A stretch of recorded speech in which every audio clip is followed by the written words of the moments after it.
চলেছি আমরা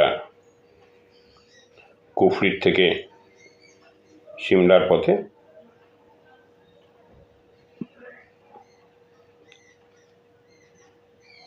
পাহাড়ি উপত্যকা,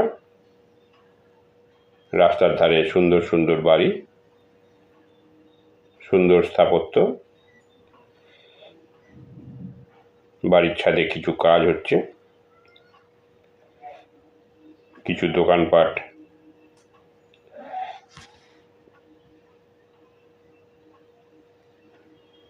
রাস্তার বাঁকে গাড়ি দাঁড়িয়ে রয়েছে।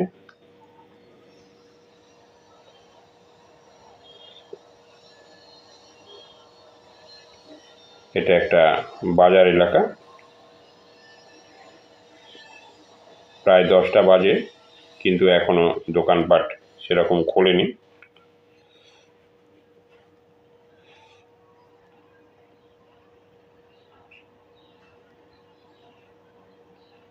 আমরা এই ভিডিওটা আপনাদের জন্য আপলোড করলাম, আপনারা দেখুন এবং চ্যানেলটিকে সাবস্ক্রাইব করুন।